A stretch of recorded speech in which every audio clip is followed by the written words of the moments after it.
What is going on, everybody? Today we are going to take a look at a EDC I put together off of Amazon for about $100.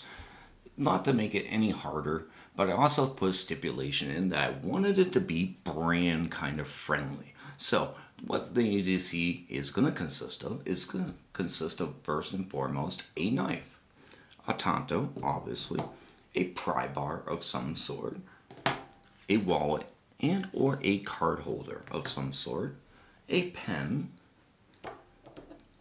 a flashlight, and a key holder. So, like I said, the object was to make it kind of a brand-friendly theme, because pretty much everything you can buy very generically made in China. Not that this stuff isn't made in China, a lot of it, or I think all of it, is probably made in China. But it's at least more brand friendly. So meaning that it's just not a copy, a cheap copy of something. So to try to be a little more on the brand friendly aspect of everything together. We obviously don't do a watch, because watches, I just destroy them, and half the time, if they're electronic, I can't even use them at work because I'm in the fuel industry where gas fumes can ignite. So watches are a very technical and hard thing for me to consider part of my EDC. So we will leave that out. So even still without a watch, $100 on Amazon can be a challenge when you're trying to be brand friendly, so to speak. So the challenge was very, very challenging. Let's just put it that way. So let's go ahead and take a look and see what we got. Okay, so like I said, this was a heck of a challenge, and this is what we came up with.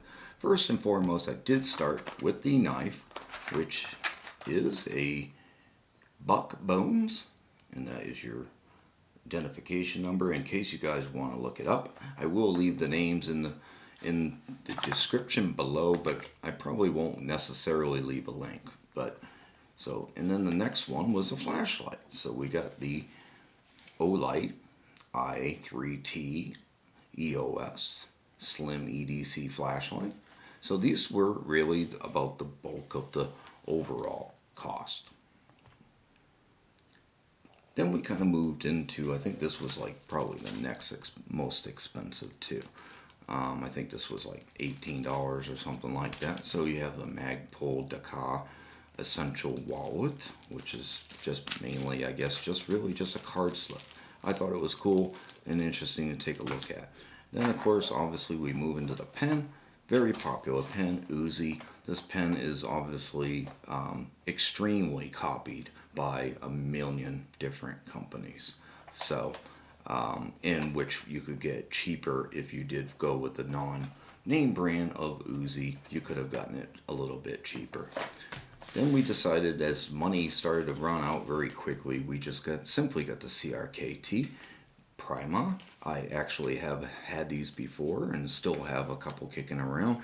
Very cool, very handy. I think it was like 10, 15 bucks, something like that. Pretty much at that point we were out of money. So then we just went with a simple key ring for the keys, because pretty much all I have is my big Dodge key for electronic key. And then I don't, then the house key. I don't really carry a lot of keys, so it doesn't have to necessarily be super fancy. So we just went with the ring. So that's the start. Let's get these things open. Okay, so here's the Magpul. Very cool, very kind of got a rubbery kind of feeling to it. Seems pretty strong. Seems very strong, very rugged. Looks like it definitely hold quite a few cards. So, let's check it out.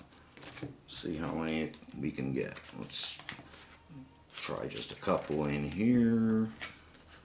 A couple more. It's starting to get tight now. So, yeah, it's not going to hold an excessive lot.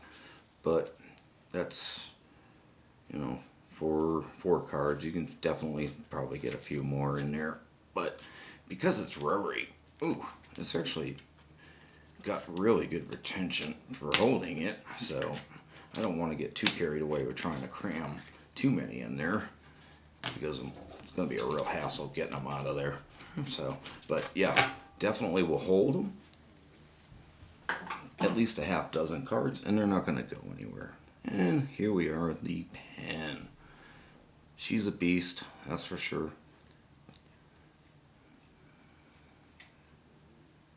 I guess it's just always deployed. I guess that's what it basically boils down to. I've never had one of these, so I have no idea. What are we, using a standard kind of Parker style maybe? Or right in the rain or something like that maybe. Yeah, very cool. Aluminum. Got some beautiful knurling on it, which the knurling would probably be better down there at the tip because it seems kind of slippery down there at the tip.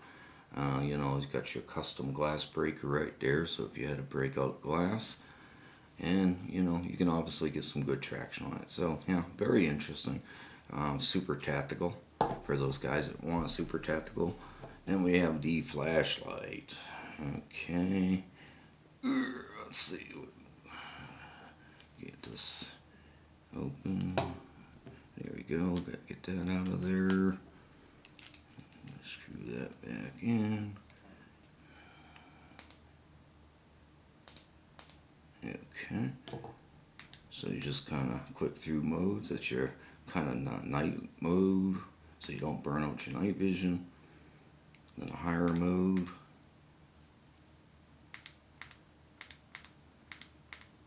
Okay, so I guess there's just two modes.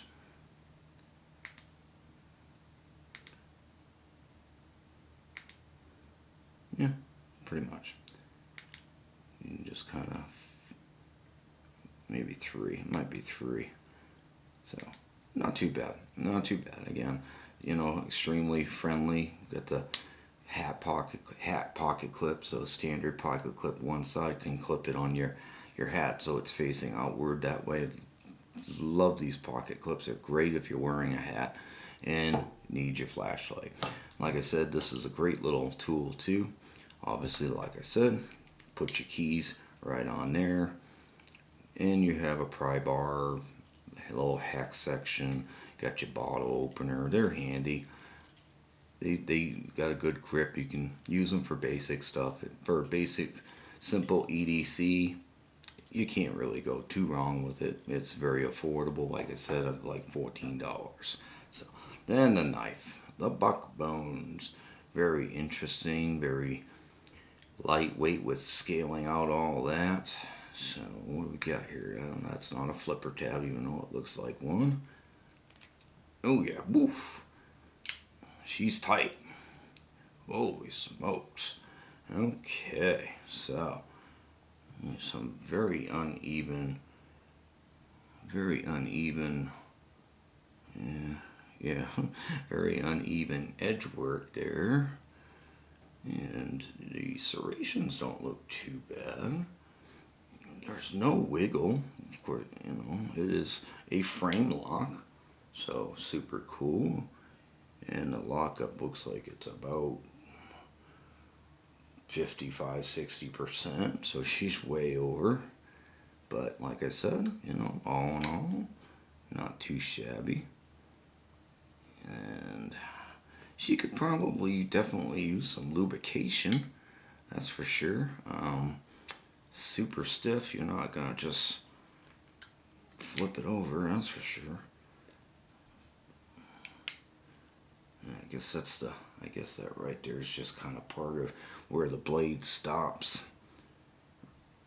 Just kind of locks in.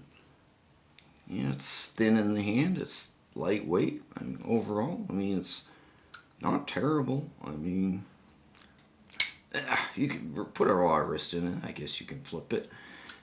Like I said, maybe get some oil on it. She might be all right. Again, it's not the most high class knife out there. Like I said, this was, I do believe, like $25, something like that. So, like I said, I do believe it's made probably in China. Doesn't say, so that would be my guess, is that it's probably made in China. So, pocket clip. It's kind of very low profile, super stiff, so all in all, Not too shabby. It does using, looks like regular Allen bits. So I could probably try to loosen up that detent and see if we can't. Might break in and put some lube. But there's the buck bones. So there you guys go. That's an interesting EDC, that's for sure. Alright, so anyway, the grand total of this EDC was $118 shipped to my door. It went over $100, but hey, what are you gonna do? Again, like I said, I was really trying to have a kind of a brand friendly thing, so we tried to get what we could, try to find the best prices and the best gear that I could. This is my first time taking this bit of a challenge to try to do, and it was certainly interesting, never to say the least. Either way, I hope you guys enjoyed this video. We will do another version of this probably down the road. Maybe we'll do a 200. You guys let me know in the comments down below what you guys would like to see, what you'd be interested in seeing as far as a $200 Amazon or a $200 Blade HQ or something like that. Let me know in the comments below, and we will catch you next time, guys. Have a great day.